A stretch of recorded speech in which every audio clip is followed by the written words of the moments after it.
Start. आदरणीय हमारी प्रधान अध्यापिका सिस्टर सेरी, उप प्रधान अध्यापिका सिस्टर दया और यहाँ उपस्थित मेरे सहकर्मी। आज मेरा टॉपिक है school health and wellness. School health and wellness से क्या तात्पर्य है, आप में से कोई बता सकते हैं?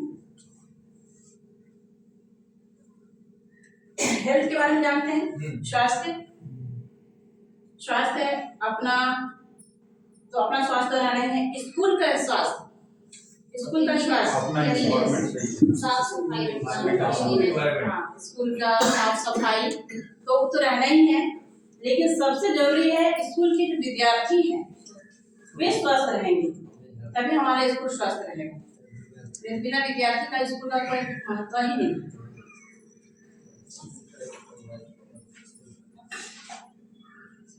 स्वस्थ तन में बसता है स्वस्थ मन, यही है जीवन का सच्चा धन। स्कूल सिखाए रहना स्वच्छ और नेक, स्वस्थ से ही बनता है जीवन एक। स्वच्छता, पोषण और व्यायाम का मेल बनाता जीवन को खुशियों का खेल।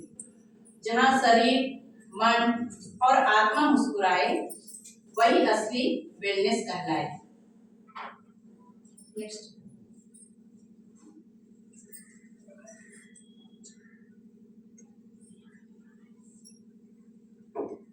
हेल्थ एंड वेलनेस, स्वास्थ्य और कल्याण एक जीवन और संपूर्ण जीवन के महत्वपूर्ण घटक हैं। ये शब्द जिन्हें अक्सर एक दूसरे के स्थान पर इस्तेमाल किया जाता है, अपने अलग अलग अर्थ रखते हैं, जो कल्याण के शारीरिक और मानसिक दोनों पहलुओं को समाहित करते हैं।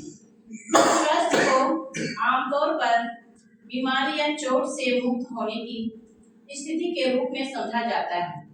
इसमें शरीर और उसकी प्रणालियों का समुचित कार्य शामिल होता है और यह अक्सर शारीरिक आयाम से जुड़ा होता है।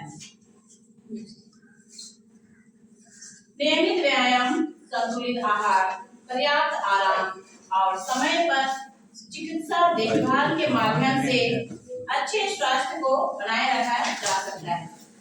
दूसरी ओर कल्याण एक व्यापक अवधारणा है। यह सर्वोत्तम मानसिक और शारीरिक स्वास्थ्य की समग्र स्थिति को संदर्भित करता है, लेकिन यह बीमारी से मुक्ति से कहीं अधिक है।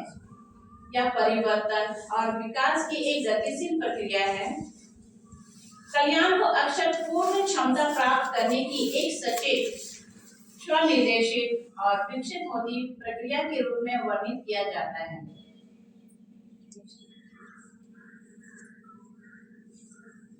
स्वस्थ और कल्याण का अर्थ। स्वस्थ का अर्थ है केवल बीमारी का नाम होना नहीं, बल्कि यह एक ऐसी स्थिति है जिसमें व्यक्ति शारीरिक, मानसिक, सामाजिक और भावनात्मक रूप से स्वस्थ हो। स्वास्थ्य ही सबसे बड़ा धन है। आपके लिए स्वस्थ होने का क्या मतलब है? आप लोगों के लिए स्वस्थ होने का क्या मतलब है? जैसे इसमें तो बताया कि बीमारी का नाम होना ही स्वस्थ है। हर काम में रुचि रहता है। जो स्वस्थ व्यक्ति होता है उनको हर काम में रुचि रहता है। जरूरी भी नहीं है स्वस्थ होता है लोग रुचि रहता है, लेकिन अधिकतर जो स्वस्थ रहते हैं उनको हर काम में मन लगता है। लेकिन जो अस्वस्थ रहते हैं, किसी बीमारी से ग्रसित रहते हैं, तो जो काम में उनका मन लगता है, जो काम उनको अच्छी तरह से आता है और वे करना चाहते हैं, उसको भी करने के लिए उनका मतलब शरीर साथ नहीं देता है, वे अच्छी तरह से कर नहीं पाते हैं। जैसे यहाँ भी 1 घंटा खड़ा होना है, खड़ा होकर के कुछ बोलना है, मैं अगर अस्वस्थ रहूं तो शायद 1 घंटा खड़ा ही ना हो पाऊं, कब चक्कर आ जाए, बेहोश होकर गिर जाऊं। तो मन तो है बहुत अच्छा कहें, जो भी इस टॉपिक के बारे में मैं सबको बताऊं, लेकिन शरीर अगर स्वास्थ्य साथ नहीं देगा, मेरा स्वास्थ्य अच्छा नहीं रहेगा, तो ये काम को मैं नहीं कर पाऊंगी। दूसरा है कल्याण। कल्याण का अर्थ है संपूर्ण सुख, संतुलन और जीवन में संतोष की अवस्था। यह व्यक्ति के शारीरिक, मानसिक, सामाजिक और नैतिक विकास का प्रतीक है। स्वस्थ की परिभाषा। स्वस्थ वह अवस्था है जिसमें व्यक्ति का शरीर, मन और समाज के प्रति व्यवहार संतुलित, सक्रिय और प्रसन्न। विश्व स्वास्थ्य संगठन WHO के अनुसार स्वस्थ केवल रोगों की अनुपस्थिति नहीं, बल्कि शारीरिक, मानसिक और सामाजिक रूप से पूर्ण सुख समृद्धि की अवस्था है। अगर हम स्वस्थ ही नहीं रहेंगे तो खुश तो रह ही नहीं सकते हैं। छोटा सा भी बीमारी जो होता है वह हमें मन में बैठ जाता है कि मुझे ये बीमारी है, अरे इसको दवा खाना है, टाइम से खाना है, टाइम पार हो गया, दवा लाने भूल गए, तो मन में वो दुविधा रहती है, आज मैंने दवा नहीं खाया, आज मुझे ये बीमारी है। उसके कारण से अगला कार्य करने में हमें थोड़ी दुविधा होती है। कल्याण की परिभाषा। कल्याण वह अवस्था है जिसमें विद्यार्थी का शरीर, मन और व्यवहार स्वस्थ, संतुलित और खुशहाल हो, ताकि वह जीवन में सफलता और संतोष पा सके।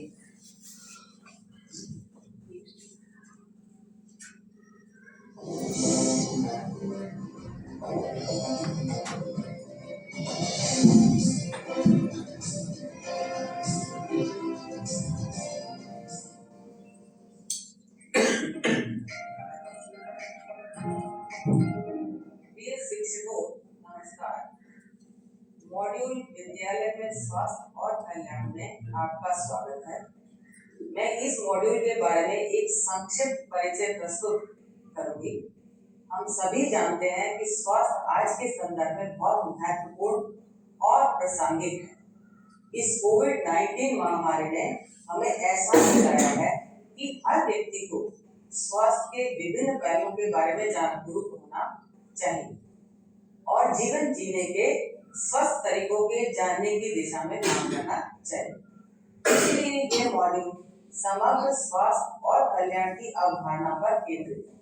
आमतौर पर स्वास्थ्य बीमारी की अनुपस्थिति से बहुत अधिक है और यह केवल शारीरिक अंगों के स्वास्थ्य तक ही सीमित नहीं है।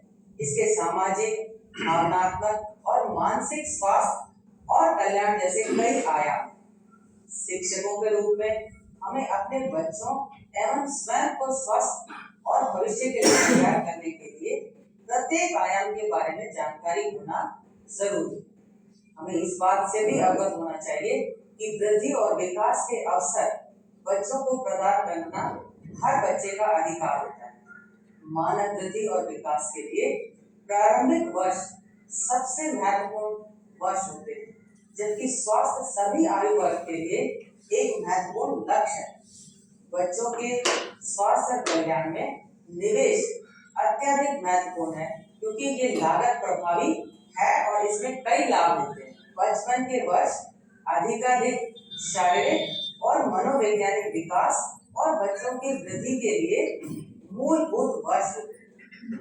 भारत में 47 करोड़ बच्चे 18 वर्ष की आयु तक के हैं, जो कुल जनसंख्या का 39% है।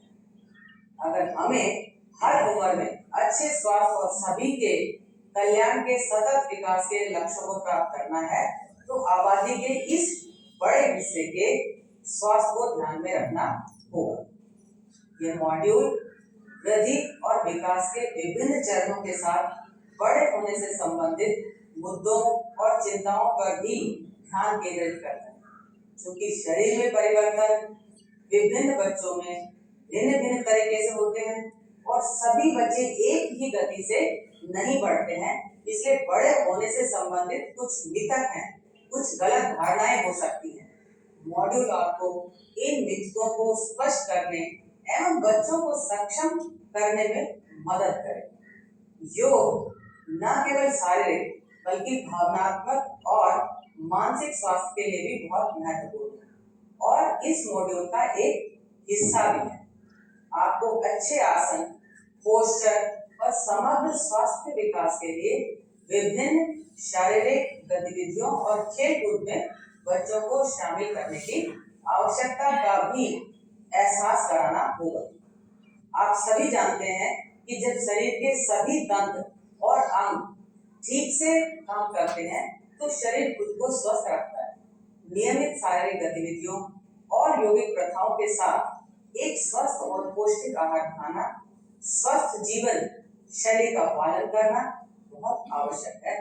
इस पूरे मॉड्यूल में जेंडर से जुड़ी बातों एवं इसे समावेशी बनाने की कोशिश भी की गई है।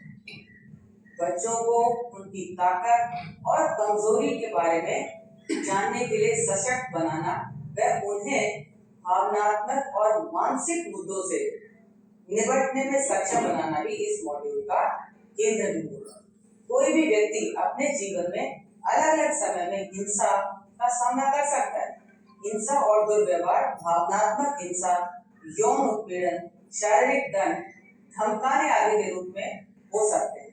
हमें ये जानने व समझने की आवश्यकता है कि हिंसा किसी भी रूप में या किसी भी स्थिति में स्वीकार्य नहीं है।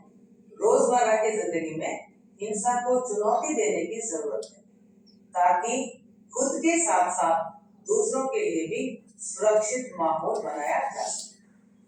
आपको बच्चों को इन चुनौतियों के लिए मदद लेने और उनका सामना करने के लिए प्रोत्साहित करना होगा। चुप रहना, हिंसा की रिपोर्ट न करना स्थिति को और खराब कर सकता है। ये मॉड्यूल आपको विद्यालयों और विद्यालयों के बाहर सुरक्षित वातावरण के महत्व को समझने में भी मदद करेगा। बच्चों को इंटरनेट और सोशल मीडिया का सुरक्षित रूप में उपयोग करने की क्षमता विकसित करने में भी मदद करेगा। तो इस वीडियो में एक विशेष चीज है, स्वास्थ्य के बारे में ना, हमारे शरीर के लिए विशेष रूप से क्या महत्व रखता है। अच्छा खाना, पौष्टिक आहार हमारे शरीर के स्वास्थ्य के लिए विशेष रूप से महत्व रखता है। पौष्टिक आहार बच्चे आगे पौष्टिक आहार हमें तब से शुरू करना चाहिए जब बच्चे जन्म लेते हैं। जन्म से पहले से भी तो माँ के द्वारा उनको मिलता ही है, लेकिन जन्म के बाद से उनको पौष्टिक आहार माँ के द्वारा ही मिलता है। 6 महीने के बाद उनको पौष्टिक आहार दिया जाता है। तो ये शरीर के स्वास्थ्य जिससे उनका शारीरिक विकास अच्छी तरह से हो। मानसिक विकास बच्चों का तो है ही, मानसिक विकास या मानसिक स्वास्थ्य के बारे में यहाँ एक चीज बताया गया, हिंसा। तो हिंसा जो है वह मानसिक स्वास्थ्य को कैसे प्रभावित करता है। हिंसा जो है मानसिक स्वास्थ्य को कैसे प्रभावित करता है। हिंसा का मतलब लड़ाई झगड़ा, मेरा लड़ाई हो गया तो यहाँ पे हमको धमका दिया, मार दिया, कोई मार दिया, उसको मार नहीं पाए तो सबसे बड़ा मानसिक अस्वस्थ का कारण तनाव हो जाता है कि वो हमसे मेरा कोई गलती नहीं था, या फिर अगर गलती हो भी तो अपने आप में स्वीकार नहीं कर पा रहे, या हमको एहसास नहीं हुआ कि मेरा गलती है, ठीक है, या बिना वजह कोई आगे हमसे लड़ ही लिया, हमको कुछ बोल दिया, तो मन ही मन में जो हमारा मेंटल हेल्थ जो है उस पर ज्यादा असर करता है। शारीरिक हेल्थ चाहे हम पौष्टिक आहार भी ले रहे हैं, अच्छा से व्यायाम भी कर रहे हैं, लेकिन हमारा मन, हमारा दिमाग बस स्वस्थ नहीं हो पा रहा है। मन ही मन उससे हम तनाव ज्यादा हो जा रहा है, डिप्रेशन में चले जा रहे हैं। अगर जब तक उसका हम कोई फैसला ना हो, कोई सुझाव उसका ना कोई दे, या उसका हम कहीं रिपोर्ट ना करें अपने से बड़ों का। बच्चों के साथ अक्सर क्या होता है स्कूलों में कि दोस्तों के साथ लड़ाई हो जाता है। आजकल बच्चों के साथ क्या होता है, मोबाइल इंटरनेट का जमाना है, कुछ भी ऐसा होता है तो कुछ जैसे वीडियो हो गया, तुम ऐसा करेगा तो हम इसको वायरल कर देंगे। बच्चे कुछ है घर में पेरेंट्स को बोल नहीं पाते हैं, क्योंकि पेरेंट्स तो पहले से ही बच्चों से गुस्से में रहते हैं कि मोबाइल क्यों दिखता है, ज्यादा मोबाइल का यूज क्यों करता है, क्योंकि सब गुस्से में रहते हैं। और बच्चे उसी कारण से डर से अपने पेरेंट्स को कुछ नहीं बता पाते हैं कि हमारे साथ ऐसा हुआ और वो ऐसा कर रहा है। मेरी ही कॉलोनी की ही बात है, एक लड़का है, उसके साथ कुछ ऐसा घटना घटा था, कुछ ऐसा वीडियो उसके साथ बना दिया गया था, और वो बच्चा घर में बोल नहीं पा रहा है, स्कूल में टीचरों को भी क्लास के लिए बोल पा रहा है, और मैं वही थी और किचन में जाकर के अपना हाथ को मतलब काटना था। तो उसे किसी उसका पापा देखे तो चिल्लाने लगे, हम लोग थे तो बताने नहीं लगा। तो अब बचपन से मेरे साथ क्लोज रहा, तो उसको जब हम ठीक से पूछे तो उसको बताया कि स्कूल में कुछ लड़का लोग मतलब कुछ पनिशमेंट ये मजाक में या कुछ इनके कान पकड़ के उठा बैठी उसको करवा रहा था किसी कारण से, और उसका वीडियो बना लिया और बार बार उसको कुछ शब्द था उसको दोहराने के लिए बोल बोल के वो उठा बैठी कर रहा था और उसको वीडियो बना करके उसको ब्लैकमेल कर रहा था। अगर तुम मतलब यहाँ लड़का लड़की वाला बात है, तुम ये निकल उस लड़की को जाके नहीं देगा या मेरा मैसेज उस लड़की के पास नहीं पहुंचाएगा तो तुम्हारा ये वीडियो वायरल कर देंगे। इस तरह से वो लड़का थोड़ा उतना दिमाग से उतना क्या बोलेंगे बड़ा शरीर के रूप से तो बड़ा है लेकिन दिमागी रूप से बड़ा नहीं हुआ है, थोड़ा बच्चा टाइप का ही करता है, मासूम सा है। तो उसको डर हो गया वायरल कर देगा तो मेरे मम्मी पापा क्या बोलेंगे ऐसा कुछ, तो ये उसको मेंटल हेल्थ काफी खराब हो गया। जब वो घर में ने बताया तो घर वालों को भी मैंने कहा कि उसको डांटिए मत, एक तो ऐसे भी थोड़ा कम समझता है, इसको डांटने से और इसका स्थिति बिगड़ जाएगा। उसको कहेगा कुछ भी वायरल उठा बैठी ना कर रहा था तुम घर में तो है, कुछ लोग देखेगा कुछ दिन याद रखेगा उसका भूल जाएगा, उससे तुमको नहीं डरना है। उसके बाद पता नहीं मन में रखा या रखा, मैट्रिक लिखा, मैट्रिक में पास भी नहीं हुआ, एक बार नहीं 2 बार लिखा पास नहीं हुआ, तीसरा बार में लॉकडाउन लग गया सबको पास करना तो पास हो गया, लेकिन वो आगे फिर ऊपर नहीं पाया। अभी भी डरता है, घर के अंदर भी रहता है, किसी से मिलना जुलना उसको थोड़ा डर लगता है लोगों के बीच में। काफी बड़ा हो गया 20 साल का हो गया, लेकिन उसको भी लोगों के साथ रहने में डर लगता है कि हमको कोई कुछ बोल देगा। स्कूल स्तर पर स्वास्थ्य और कल्याण का महत्व। विद्यार्थियों के समग्र विकास के लिए आवश्यक स्वस्थ और खुश विद्यार्थी सीखने में सक्रिय और सफल होते हैं, मानसिक संतुलन बनाए रखने में मदद करता है, तनाव, चिंता और दबाव से दूर रहकर बच्चे आत्मविश्वास से बढ़ते हैं, रोगों से सुरक्षा और शारीरिक शक्ति में वृद्धि, स्वच्छता, पोषण और व्यायाम से विद्यार्थियों की रोग प्रतिरोधक क्षमता बढ़ती है, सामाजिक और नैतिक विकास को प्रोत्साहन, सहयोग, अनुशासन और जिम्मेदारी की भावना विकसित होती है। इसका उद्देश्य विद्यार्थियों के समग्र विकास को बढ़ावा देना, विद्यार्थियों के स्वास्थ्य, शारीरिक, मानसिक और सामाजिक समग्र विकास में बढ़ावा देना इसका उद्देश्य है। इसका मतलब है विद्यालय का लक्ष्य केवल पढ़ाई तक सीमित नहीं है, बल्कि विद्यार्थियों के शारीरिक, मानसिक, सामाजिक, भावनात्मक और नैतिक विकास को समान रूप से प्रोत्साहित करना है, ताकि वे स्वस्थ, आत्मनिर्भर और जिम्मेदार नागरिक बन सकें। ये सब जो है हम अपने विद्यालय में घर ऐसे तो बच्चों का पहला पाठशाला अपना परिवार होता है, लेकिन परिवार में उतने ही सीख पाते हैं जो उनका डेली रूटीन होता है, उतना ही सीख पाते हैं, बाकी चीज जितना ही होता है तो उनको विद्यालय में सिखाया जाता है।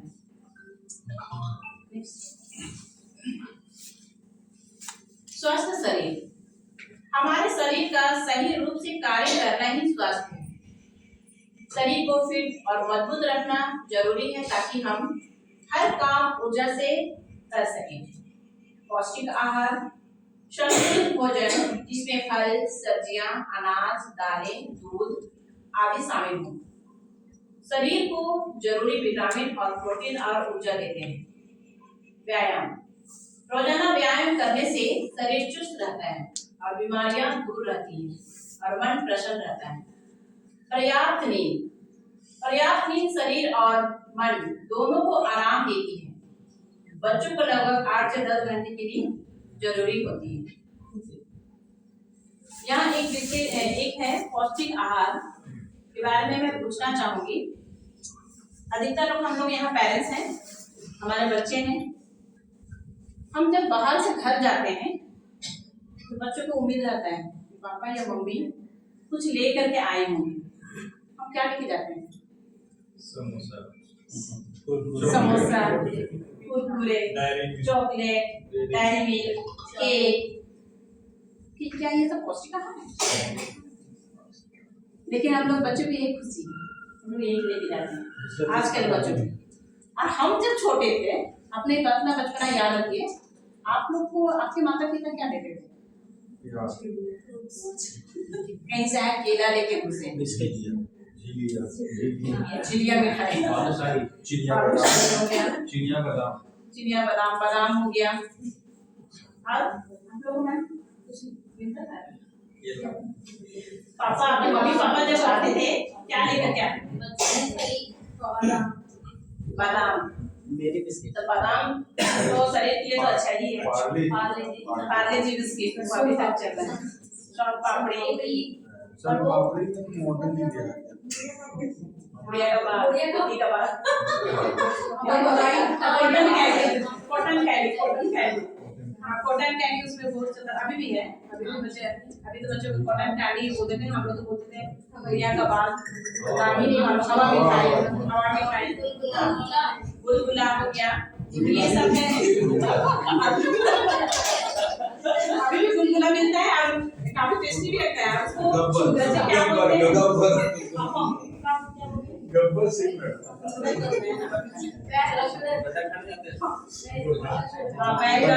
चूरन मिलता था, पैर में चूरन तो सभी खाए होंगे, खाते खाते कभी यहाँ पे फंस जाने से और ज्यादा दिक्कत मिलता था, पापा मम्मी लाके भी देते थे, ऊपर से अगर यहाँ फंस गए तो मिलता भी था ऊपर से और मार पिटाई। तो ये सब अभी वो सब था, उसमें से सारा चीज तो फास्ट फूड नहीं था, कुछ हमें पौष्टिक आहार भी मिलता था, फल फ्रूट देते थे या गुलगुला मिठाई भी देते थे, तो ये सब घर का बना हुआ ही था, ज्यादा ऑयली नहीं था। अब समोसा, कुरकुरे, बिस्किट ये सब निकल गया, तो जो बच्चों की हेल्थ के लिए सही नहीं है। अभी हमारे जो बच्चे छोटे से बड़े हो रहे हैं, वे उनका शारीरिक विकास तो ढंग से हो ही नहीं रहा है, इसलिए जल्दी बीमार पड़ते हैं। हम लोग, मुझको पता है साहब कि मुझको बुखार शायद बहुत कम ही आया है, सब कुछ होता था, सर दर्द कुछ भी होता था, लेकिन बुखार जल्दी नहीं होता था। उसी तरह से हम लोग के समय के, हमारे समय के जो हैं, उनको बीमारी बचपन में बहुत कम ही होता था, लेकिन आज के बच्चे थोड़ा सा वेदर चेंज हुआ, सर्दी हो गया, खांसी हो गया, पेट दर्द, मेरी बेटी का ही पेट दर्द बहुत होती रहता है। असेंबली में ही कोई गिरना, थोड़ा देर खड़ा हुआ असेंबली में, एक के बाद एक मोहल्ले से सब गिरते रहते हैं।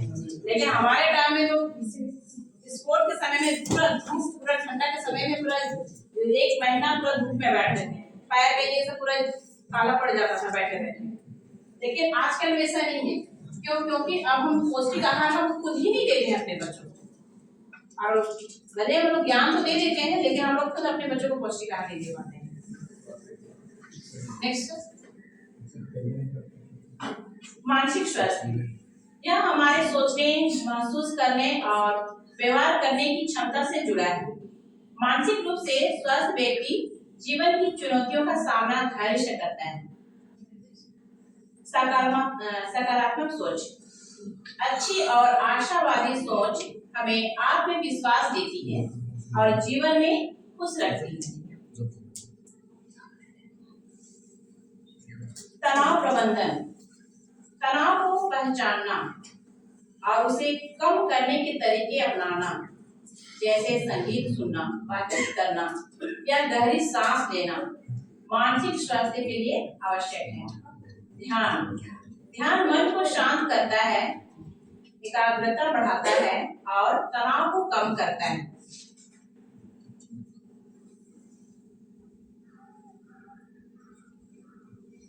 प्रिया मैम, आप तनाव को कम करने के लिए क्या करते हैं?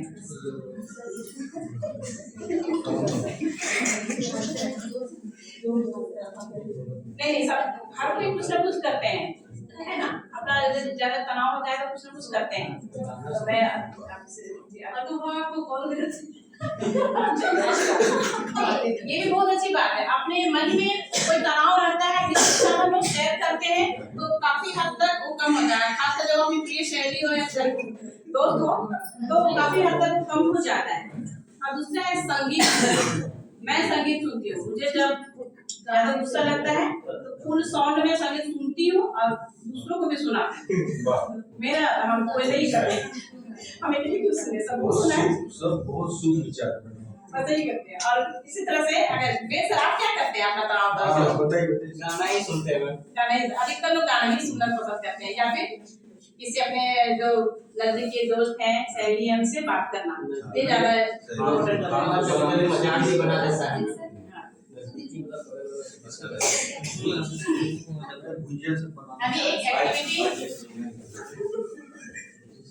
अभी एक एक्टिविटी करवा रही हूँ जैसे 5 जन आइए कोई भी कुछ नहीं करना बैलून फुलाना है 5 जन आइए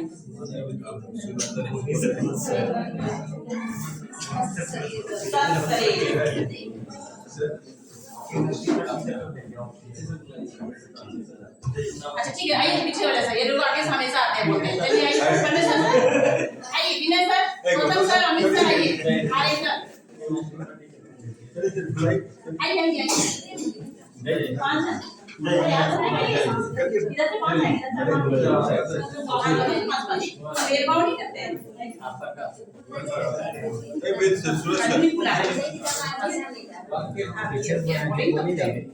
आइए चलिए क्यों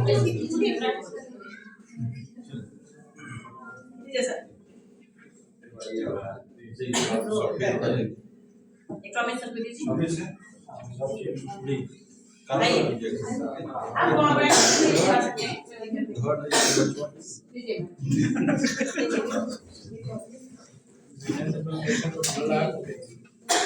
चलिए बैलून फुलाइए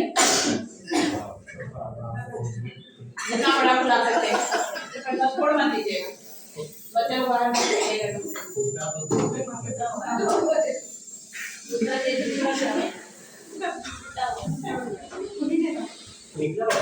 मैम जी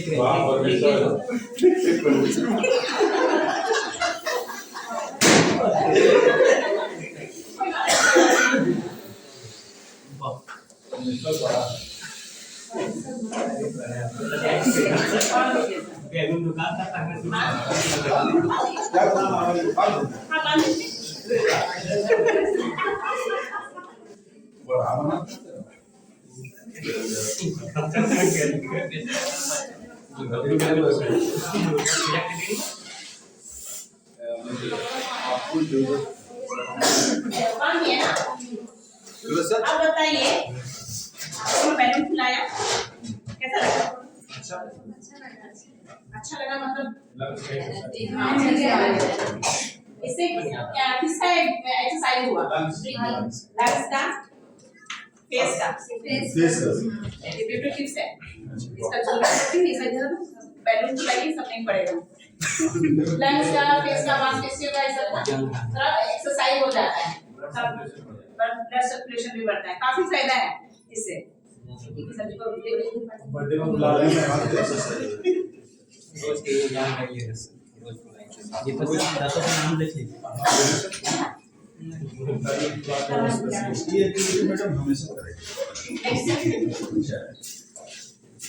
सामाजिक स्वास्थ्य यह हमारे दूसरों के साथ अच्छे संबंध बनाने और समाज में सामंजस्य पूर्वक बनाने की क्षमता को दर्शाता है मित्रता सच्चे मित्र हमारे जीवन में खुशी सहयोग और आत्मविश्वास लाते हैं ये दोस्त होते हैं ये हमारे जीवन में खुशी ही लाते हैं कभी हमें दुख नहीं देते हैं जैसे प्रिया मैम ने कहा कि मुझे जब तनाव होता है स्ट्रेस होता है तो मैं अनुभव मैम से बात कर लेती हूँ तो उनको खुशी मिलती है ना तो सहयोग मिलजुल कर काम करना एक दूसरे की मदद करना और एक टीम भावना रखना सामाजिक जीवन को मजबूत बनाता है अभी यहाँ स्टेज में पेंटिंग बना हुआ है टीचर्स और स्टूडेंट मिल करके एक टीम बना करके उनको किया तो कितना अच्छा लग रहा है देखने में स्टेज का शोभा ही बढ़ गया तो सामाजिक स्वास्थ्य में ये सहयोग की भावना रहने से हर कोई भी चीज सुंदर बन सकती है अनुशासन नियमों का पालन समय की पाबंदी और जिम्मेदारी से व्यवहार करना समाज में सम्मान और संतुलन बनाए रखता है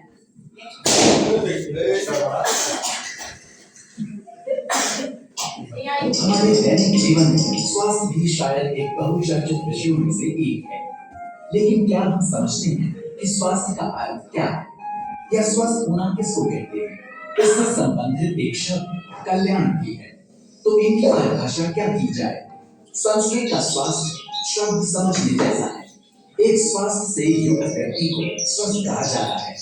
स्वस्थ शब्द का शाब्दिक अर्थ है स्वयं में स्थित होना। शायद ये स्वास्थ्य और कल्याण का एक अच्छा मापदंड हो सकता है।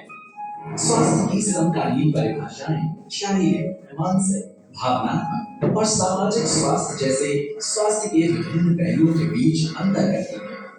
इन सभी परिभाषाओं की हमने अलग अलग वीडियो में चर्चा की है। स्वास्थ्य की सामान्य समझ ये होगी कि जब हम शारीरिक रूप से बीमारी से ग्रस्त नहीं हैं, हमारे मन में दिन प्रतिदिन की बाधाओं के कारण कोई तनाव नहीं है, हम बाहरी कारकों के कारण भावनात्मक रूप से परेशान नहीं हैं और सामाजिक रूप से अच्छी तरह से स्थापित भी हैं, तो हम स्वस्थ और कल्याणकारी स्थिति में हैं। खैर, ये स्वास्थ्य और कल्याण की एक व्यावहारिक परिभाषा हो सकती है, लेकिन एक बहुत ही सामान्य परिभाषा।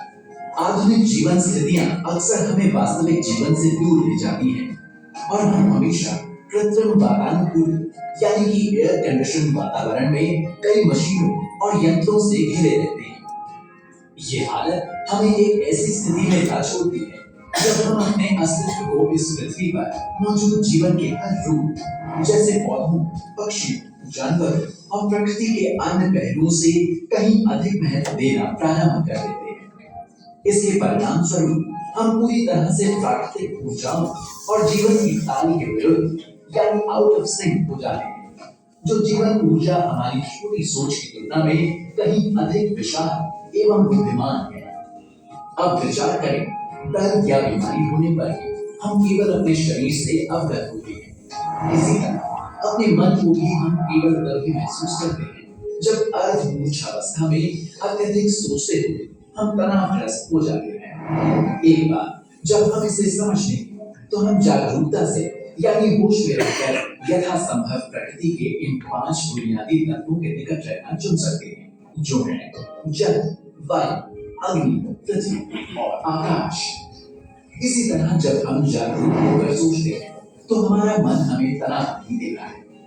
पौधे, पक्षी और जानवरों जैसे प्रकृति के अन्य जीवन रूपों को उचित महत्व देना हमारे अहंकार को काबू में रख सकता है और हम अपनी भावनाओं को बेहतर नियंत्रण में रख सकते हैं। और इसका फल ये हो सकता है कि हम इस अर्थ में स्वस्थ हो जाएं जिसे स्वयं में स्थित होना कहा जाता है। ये स्वास्थ्य और कल्याण को परिभाषित करने का एक समग्र तरीका हो सकता है।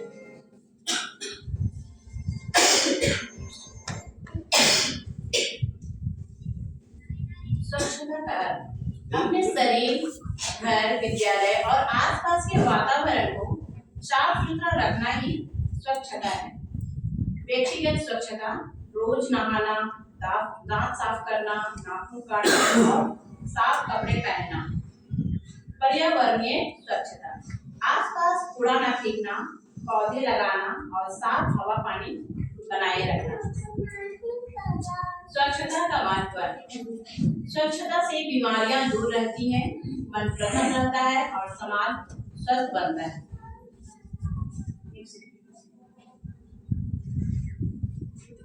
दो तरह का स्वच्छता आती है, व्यक्तिगत और विद्यालय स्वच्छता। पहले देखेंगे व्यक्तिगत स्वच्छता। इसमें क्या क्या है? साफ कपड़े पहने, साबुन से नहाए, नाखून काटे, हाथ धोना, बाल संवारना। व्यक्तिगत स्वच्छता की परिभाषा। व्यक्तिगत स्वच्छता वह प्रक्रिया है जिसमें व्यक्ति अपने शरीर, कपड़ों और रहन सहन को साफ सुथरा रखता है ताकि अच्छा स्वास्थ्य बना रहे।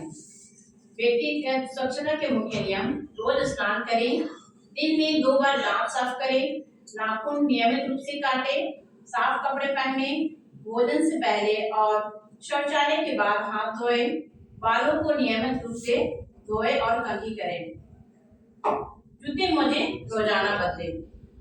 ये सब जो स्वच्छता है, ये नियम जो है, ये अक्सर हम लोग तो करते ही हैं, लेकिन ये चीज हम बच्चों को जरूर सिखाते हैं। हमेशा सिखाते हैं, अपने घर के बच्चों को भी और विद्यालय के बच्चों को भी हम इसे जरूर सिखाते हैं। विद्यालय स्वच्छता। विद्यालय परिसर, कक्षाएं और मैदान साफ रखें, कूड़ा कचरा निर्धारित डिब्बों में डालें, पेयजल टंकी और नल साफ रखें, शौचालयों की नियमित सफाई करें, दीवारों और डेस्क पर लिखने या चित्र बनाने से बचें, हाथ धोने की व्यवस्था रखें, जैसे कि साबुन पानी, पौधों की देखभाल करें और हरियाली बनाए रखें। नेक्स्ट, विद्यालय स्वच्छता वह प्रक्रिया है जिसमें स्कूल के सभी हिस्से, कक्षाएं, परिसर, शौचालय, पानी, भोजन आदि को स्वच्छ और सुरक्षित रखा जाता है ताकि विद्यार्थियों का स्वास्थ्य एवं सीखने की क्षमता बनी रहे।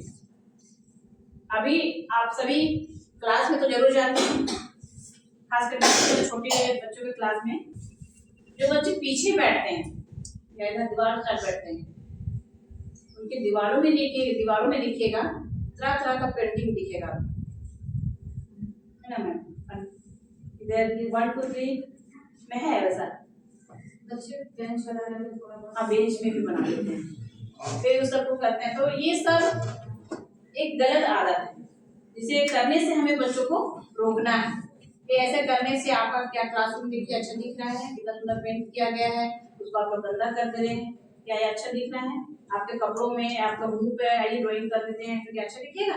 इस तरह से बोल करके उन्हें साफ सुथरा अपने क्लास को, उनको पूरा विद्यालय को साफ सुथरा नहीं कर सकते हैं, एक विशेष वर्ग को बोल सकते हैं कि अपने क्लास को साफ सुथरा रखिए, कहीं जो भी हम खा रहे हैं तो यहाँ वहाँ नहीं फेंकना है, पेंसिल छील रहे हैं उसे चाहे डस्टबिन में डालिए या फिर अपना बॉक्स में रखिए, बाद जाके डस्टबिन में जाकर के बॉक्स को साफ कर दीजिए।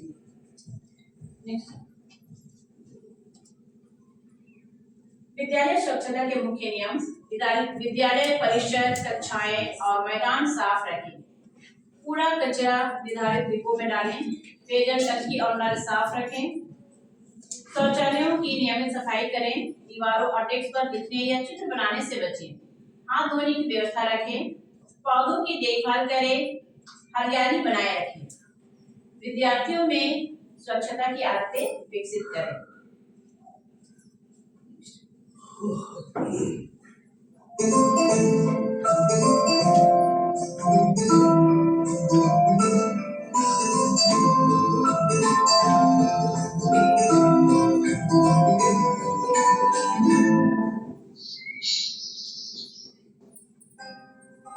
अरे पूजा, क्या हुआ? तुम्हारी तबीयत तो ठीक है? टीचर, मुझे शौच के लिए जाना है, लेकिन शौचालय बहुत गंदा है। ओहो, अच्छा तुम घर जाओ। बच्चों, ये एक बहुत गंभीर बात है, ऐसा किसी के साथ भी हो सकता है। चलो मेरे साथ। कैसा दिख रहा है शौचालय? बहुत गंदे और बदबू भी इतनी आ रही है और इतने भी है। देखो, अगर हमारे शौचालय चाहे वो स्कूल में हो या सार्वजनिक स्थानों पे जहाँ बहुत लोग इस्तेमाल करते हैं, वहाँ बहुत जरूरी होता है जिम्मेदारी से सब इस्तेमाल के बाद शौचालय साफ करके आए। अगर शौचालय साफ नहीं होते तो क्या होता है? मक्खी मच्छर आते हैं, बदबू होती है। हाँ, और यही मक्खी मच्छर हमारे खाने पे आकर बैठते हैं और हमें बीमार बनाते हैं। और जब ये गंदा खाना और पानी हमारे शरीर में जाता है तो हमारा पेट खराब हो सकता है, दस्त और उल्टियां हो जाती हैं। इसीलिए ये जरूरी है कि हम शौचालय साफ रखें। हाँ, और ये भी याद रहे कि हर किसी को इस बात का ख्याल रखना चाहिए, हमेशा चप्पल पहनकर ही शौचालय जाएं, नहीं तो पैरों से कीटाणु शरीर में जा सकते हैं। शौच के बाद शौचालय को पानी डालकर साफ करें, जब तक वो देखने में बिल्कुल साफ न लगे और मल नजर आए। लड़के लड़कियों सबको अपने शौचालय साफ करने चाहिए। सार्वजनिक स्थान पर मल मूत्र नहीं त्यागना चाहिए। यात्रा करते समय सार्वजनिक शौचालय का इस्तेमाल करें और साफ करें। सार्वजनिक शौचालय ना हो तो गड्ढा खोदकर मल त्याग करें और मिट्टी से भर दें। और सबसे जरूरी बात, शौचालय से आने के बाद साबुन और पानी से हाथ धोएं, सही विधि से। तो अगर रखोगे शौचालय साफ, बीमारियां नहीं आएंगी पास।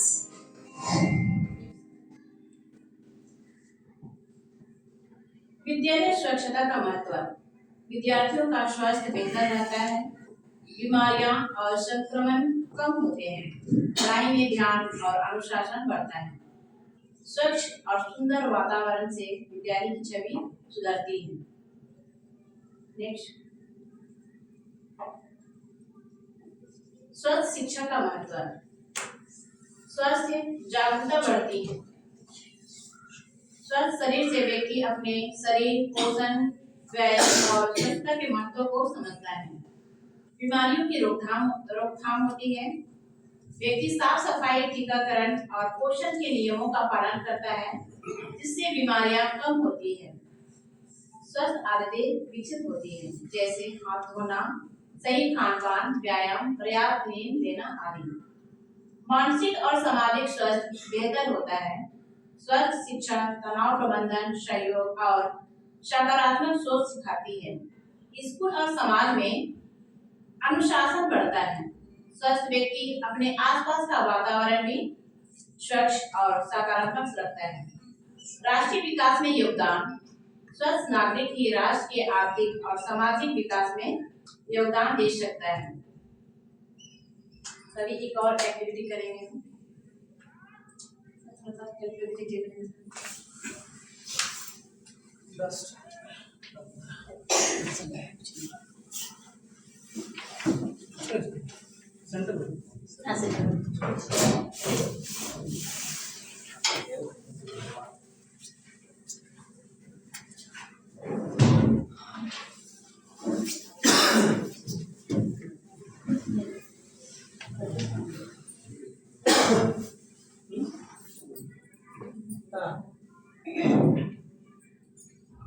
इन चीजों से तो अच्छी तरह से परिचित होंगे आप लोग। परिचित है ना? ये किस किस चीज के पे काम आती है? रोटी बेलने में। इनका बहुत ही घनिष्ठ संबंध है। जब हम बच्चे थे या अभी भी, पहले जब माँ के हाथों में चूड़ियाँ होती थी और हाथ में बेलना, और इन्हें अब जब सुबह उठेगी यार, जब रोटी बनाती थी तब हमें पता चल जाता था कि मम्मी उठ गई है और हमारे लिए रोटियां पक रही हैं। इसका और भी उपयोग है, मैं भी बताती हूँ। चलिए आइए बेट से। कौन सा कलर पसंद है आपको?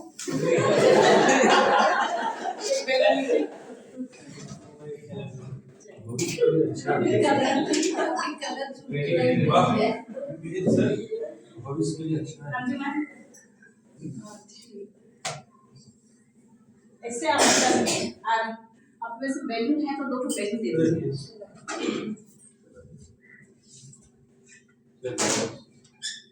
इसको करना क्या है, जैसे कि ये बैलून पूरा और आपको चूड़ी बेलना में डालना है। हाँ, एक ही बार एक ही डालना है।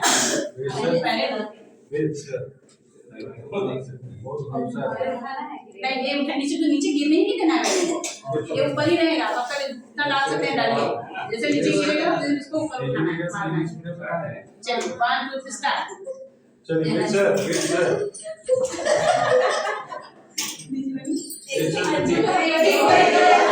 चीटिंग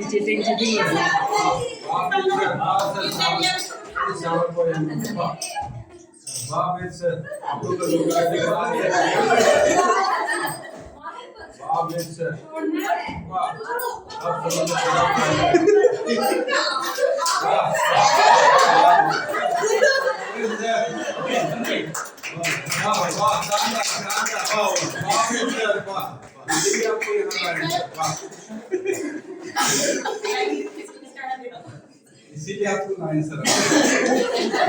इसीलिए तो मैं हाइट करने ना डाल देना। वाह सर वाह। तो ये चूड़ियों का महत्व सिर्फ औरतें ही जानती है, मर्द इनका अच्छी तरह से उपयोग कर सकते हैं। काम देगा प्रूव करनी है इसको।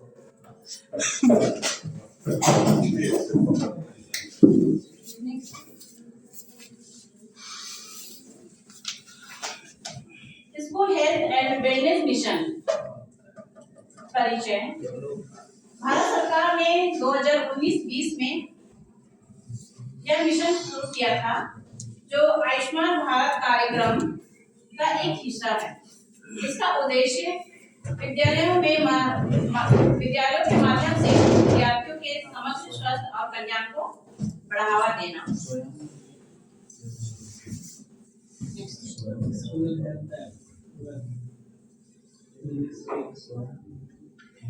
विद्यार्थियों में शारीरिक, मानसिक, भावनात्मक और सामाजिक स्वास्थ्य का विकास करना, स्वस्थ शिक्षा और व्यवहार परिवर्तन को बढ़ावा देना, बीमारियों की रोकथाम और शुरुआती पहचान करना, विद्यार्थियों को स्वास्थ्य सेवाओं और परामर्श तक पहुंच देना।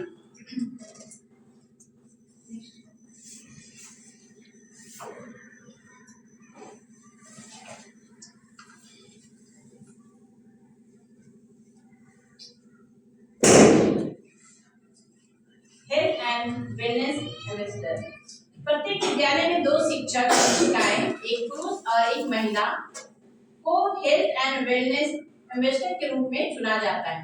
ये शिक्षक विद्यार्थियों को स्वास्थ्य विषयों पर साप्ताहिक गतिविधियां कराते हैं। हेल्थ एंड वेलनेस मैसेंजर, ये जो एम्बेसडर है, एक शिक्षिका को चुना जाता है प्रत्येक विद्यालय में। लेकिन हमारे विद्यालय में तो सर है नहीं,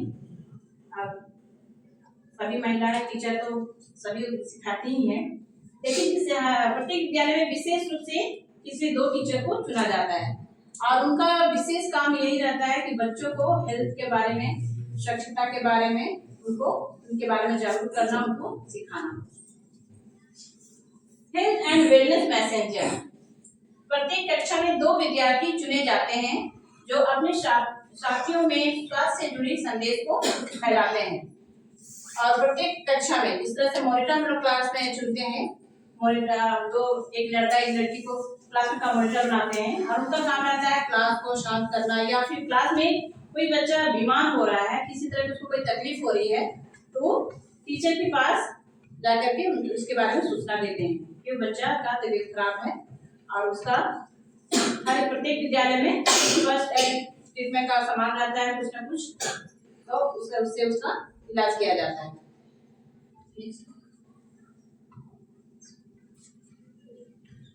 हर छात्र को स्वस्थ जीवन शैली अपनाने हेतु प्रेरित करना, इसका मुख्य लक्ष्य है हर छात्र को स्वस्थ जीवन शैली अपनाने हेतु प्रेरित करना।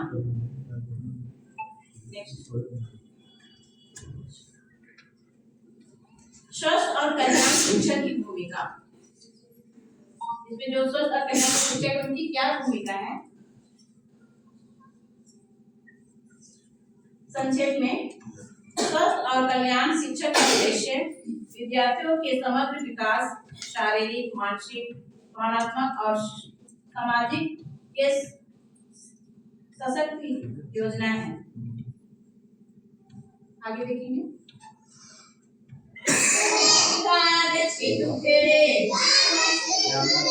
जमीन पर पड़े हैं, जमीन पर पड़े हैं, गंदे लगते हैं, छोटे गंदे लगते हैं, इनको उठाकर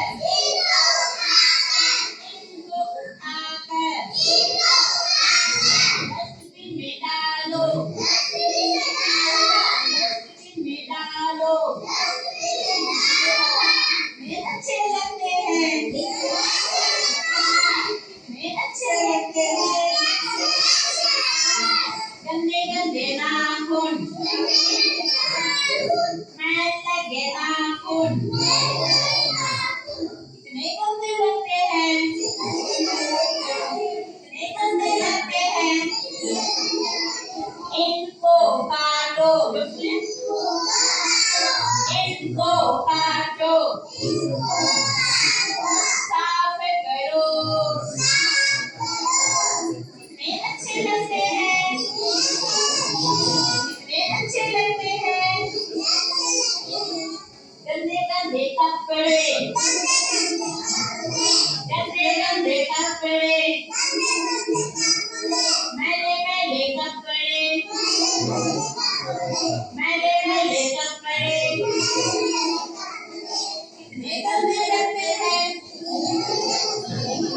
गंदे लगते हैं साबुन लगाकर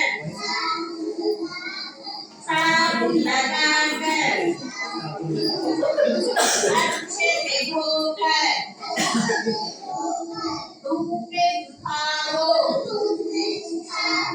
धूप में सुखा दो इतने अच्छे लगते हैं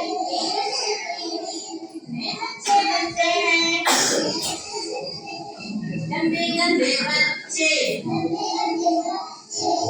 गंदे बच्चे बिना नहाए बच्चे ये गंदे लगते हैं साबुन लगाओ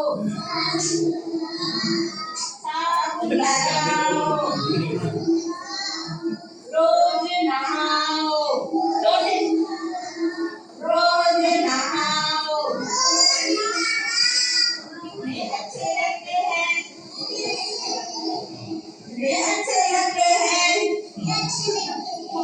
ये अच्छे लगते हैं स्वस्थ रहो स्वच्छ रहो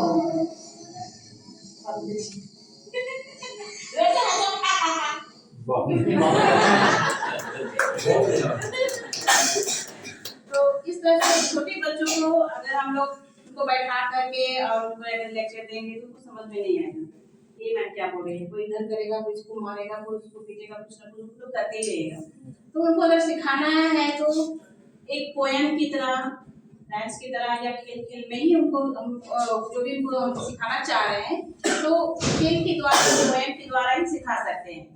अब ये जो पोएम कहेंगे, जो भी कहेंगे, इसको जो मैंने सिखाया बच्चों को, तो बच्चे इसके बाद देखने लगे अपना नाखून। जब पोएम हो गया, नाखून देखने लगे, तुम्हारा गंदा है, ये तुम नहाइए आज, ये तुम नहीं नहाया है, तुम बास मार रहा है। बहुत तरह से उनके बीच में टॉपिक होने लगा, क्लास में एकदम डिस्टर्ब करने लगे। उसके बाद हाथ तो लोग धोते ही थे, लंच के पहले हाथ धोते ही थे, पूरा अच्छा से धो रहे हैं, धोना है, साफ करना है, इतना रगड़ रहे हैं जैसे कि पता नहीं सारा दिन में कचरा आज ही साफ कर देंगे, धोए, उसका खाए। टिफिन के समय जब खा रहे थे, लंच कर रहे थे, तो मैम मेरा हाथ देखिए साफ है ना? हाँ साफ है। हम लोग साफ किए हैं ना? हाँ। कल से रोज नहाएंगे। और आज नहीं नहाया? आज नहीं नहाए, आज रोज नहाना है। तो उनको शायद ये कुछ तो बताए नहीं उनको इसके बारे में, लेकिन उनको लगा कि हाँ हमको नहाना है। उसका एक दूसरे को पॉइंट कर रहे हैं, गंदा है, ये गंदा है। तो सब घर हम जाएंगे, अपनी मम्मी को बोलेंगे आज मेरा शर्ट धो देगी। क्यों? क्योंकि ये ना गंदा है, ये बोल रही थी कि मेरा शर्ट गंदा है। लेकर सर की बेटी उसके साथ बैठती है, सारा बच्ची बैठती है, गिर गई थी, इसके मुंह में चोट लग गया था, तो काला काला हो गया था। तो उसको बोली तुम्हारा मुंह में जो गंदा है ना उसको भी साफ करना। उसको लग गया पूरा, आई मैम देखिए ना मेरे यहाँ तो उनको चोट लग गया है, हो गया है। तो ये बोलती है, स्वीटी बोलती है तेरा मुंह में गंदा है, उसको साफ करके आना। तो नहीं बेटा उसका मुंह गंदा नहीं है, उसको चोट लग गया है, वो काला हो गया है। मेरा तो नहीं होता है, कैसे नहीं, तुम्हारा तो एक चोट लगा था घर में, जो था ना लाल हो गया था। हाँ लाल होता है, काला होता है, वैसे ही होता है।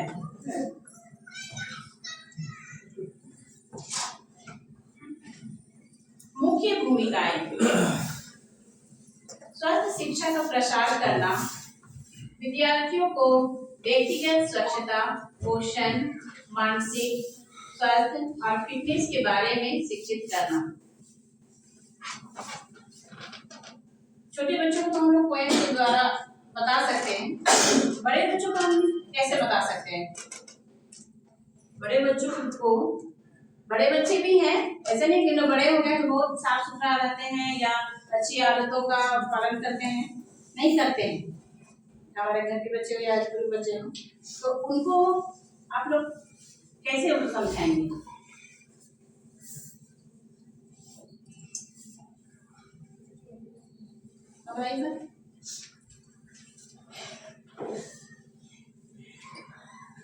उनको तो हम लोग बोल ही सकते हैं कि देखो तुम्हारा ड्रेस कितना गंदा है, कितना बड़ा हो गया है, अभी तक तुम साफ सफाई बर्तन नहीं सीखा है तो साफ खाना रोज तो एक दिन टोकेंगे नहीं सुनेगा, दूसरा दिन टोकेंगे नहीं सुनेगा, तीसरा दिन तो उसको खुद शर्म लगेगा और साफ सुथरा आएगा नहीं।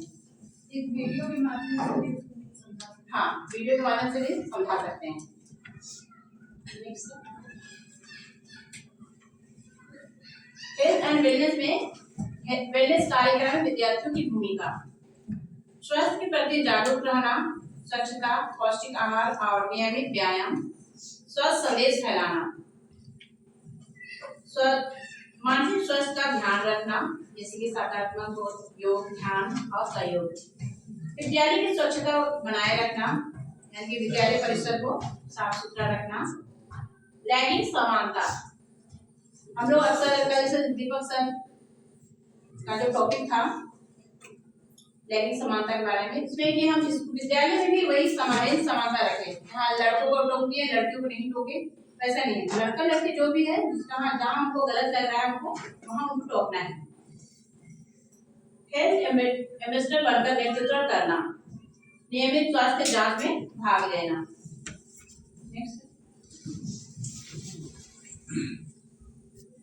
स्वस्थ कल्याण में परिवार की भूमिका। स्वस्थ कल्याण में परिवार की अहम भूमिका होती है क्योंकि बच्चों की प्रथम पाठशाला स्वस्थ परिवार ही होता है।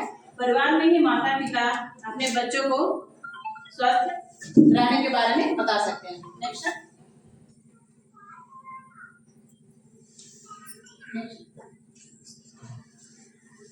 स्वस्थ कल्याण में समुदाय की भूमिका। परिवार में माता पिता या घर वाले तो बच्चों को स्वस्थ रहने के बारे में बताते हैं, लेकिन जब हम बाहर घर को साफ सुथरा रखते हैं लेकिन बाहर कचरा घर का कचरा निकाल करके हम बाहर फेंक देते हैं, तो ऐसे में हमारे पड़ोसी हैं या जो भी है उनको उनका कर्तव्य बनता है या हमारा भी कर्तव्य बनता है, अगर कोई ऐसा कर रहे हैं तो उनको बताना कि आज घर के साथ साथ अपने आसपास को भी स्वस्थ रखना है, साफ रखना है।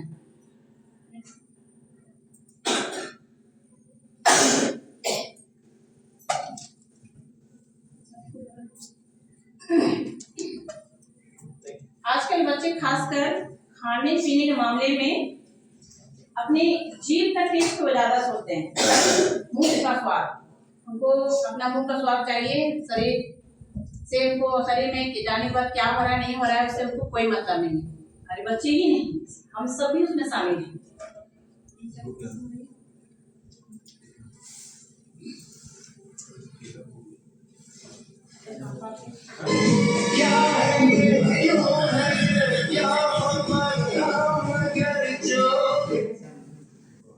देखिए तो मुंह पानी आया होगा सबके मुंह में। तो जंक फूड क्या है नुकसान, ये जंक फूड है इसका नुकसान तो उसके बारे में हम लोग भली भांति परिचित हैं, फिर भी यहाँ शारीरिक स्वास्थ्य पर प्रभाव, सबसे पहले इसका प्रभाव हमारे शारीरिक स्वास्थ्य पर पड़ता है। और जब शरीर स्वस्थ नहीं रहेगा तो हमारा मन मानसिक तो स्वस्थ रहेगा ही नहीं, इसका असर मानसिक स्वास्थ्य पर भी पड़ता है।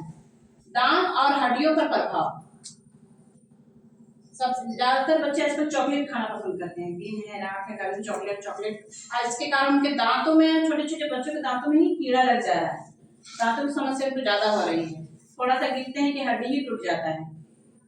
अन्य नुकसान, बच्चों के स्वास्थ्य विकास में इंटरनेट के नुकसान।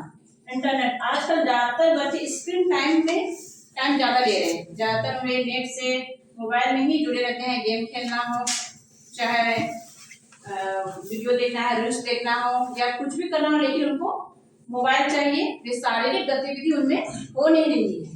अधिकतर बाहर खेलना, फुटबॉल खेलना, क्रिकेट खेलना, हम लोग जब छोटे थे हम लोग तो क्रिकेट खेलते थे, कबड्डी खेलते थे, खो खो खेलते थे, ये सब खेल करके हमारा टाइम अच्छे से बीत जाता था।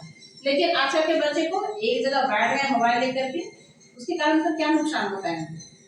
सबसे पहले तो सर्वाइकल को प्रॉब्लम होता है, गर्दन दर्द कर रहा है, उसके बाद आंखों पर असर ज्यादा असर करता है और हेल्थ पर भी बिना वजह उनका फैट बढ़ रहा है। आदमी देखने में लगता है हाँ मेरा बच्चा स्वस्थ है, मोटा ताजा है, अच्छा वो मोटा ताजा नहीं है, वो अंदर से खोखलाई है। सामाजिक विकास पर प्रभाव, आज इसका प्रभाव समाज पर भी पड़ रहा है। हम लोग भी हैं, बच्चे तो बच्चे करते हैं, हम लोग बड़े हैं, बड़े लोगों का भी यही आदत है, अगर महिलाएं हैं घर का आजकल, पहले हर किसी का घर में काम 10 बजे तक, पहले के जमाना में खाना पीना नहाना धोना पोछा वगैरह जो भी है 10 बजे तक हो जाता था। आज तो 3 बजे तक खाना ही बनते रहता है। अधिकतर घर हम लोग तो रहे ड्यूटी वाले हैं, घर जाते तब पकाते हैं इसलिए, लेकिन जो घर में रहते हैं उनका खाना भी हम जाते हैं उसी से साथ में ही पकता है।